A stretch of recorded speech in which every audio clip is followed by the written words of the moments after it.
Sex is death. Or at least it is in the 2014 horror It Follows, which I think is probably going to end up being an indie horror classic if it isn't already. Yes, sir. An evil sex monster is the most simple and childish way I can think to describe the main threat in this movie. And on paper, it sounds kind of interesting. But how bad could a sex monster really be?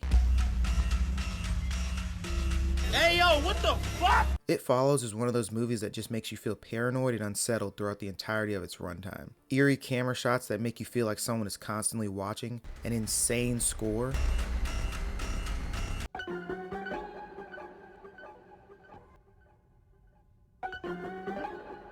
and a truly overpowered sex monster. Now, does this monster walk slow enough to where you can literally get away from it by walking at a normal pace? Yes. Can it be slowed down even more with a bullet to the head? Yes. But it can also take the form of someone you know, or a 7-foot NBA player. Bruh. It has supernatural strength. There's no obvious indication that it can be killed, and it's inevitable. When this monster has you as its target, it will not stop coming for you until it kills you, and sometimes other stuff. Because in this movie, sex is inevitable. That made absolutely no sense. Sex is death. Let's go!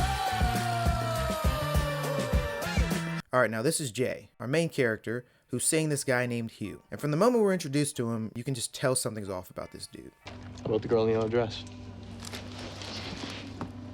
Where? Right there. I don't see her. Right there.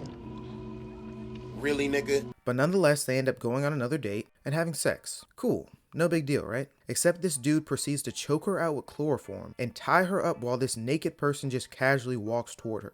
This is where we first learn about our overpowered sex monster. Hugh explains that he's just passed a curse to Jay, which causes a shape-shifting monster to constantly come after her until she's dead. And the only way to temporarily get rid of the curse is to pass it on to someone else by having sex with them. But if that person gets killed, the monster just goes back to the previous target. Essentially, the monster is inevitable, and the rest of the movie deals with Jay trying to avoid the inevitable. It can't be thrown in jail, exorcised, or seemingly even killed, at least permanently. No matter where you go, it's coming. No matter how far along the curse gets passed, it's coming. It's literally death.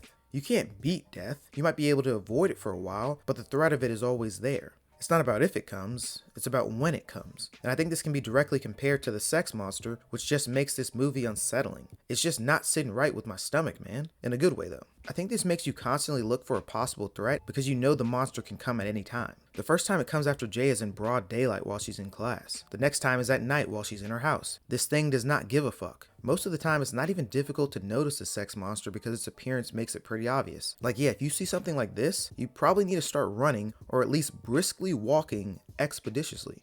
But it doesn't always have to be like that. It can look like a normal person. And what makes it even worse is the fact that the only people that can see it are those that have had or currently have the curse. So you're constantly scoping out random NPCs in the background for any potential menace activity. I think a good example of this is when Jay and her friends are at the beach after tracking down Hugh to find out more about the curse.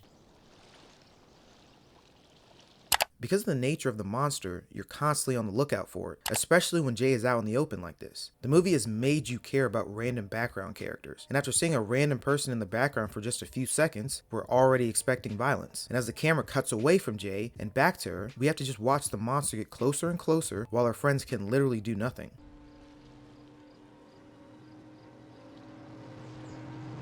Oh my god. Now I also got to talk about the big glaring weakness of the sex monster, because it's kind of a big one. This thing is slow as shit. Like, it's really slow.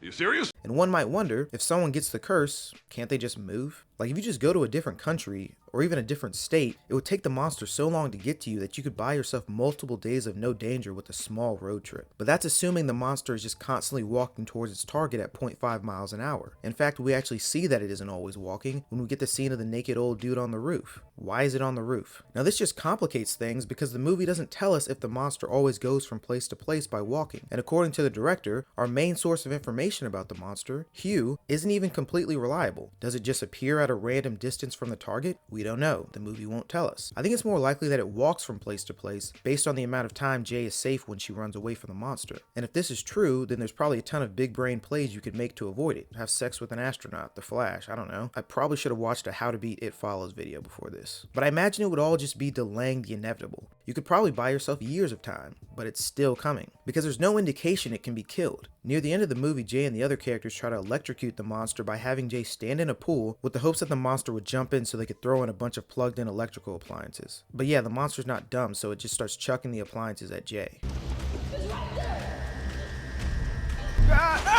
And they end up having to try to shoot it, which they actually succeed in doing. And that current version of the monster appears to die in the pool.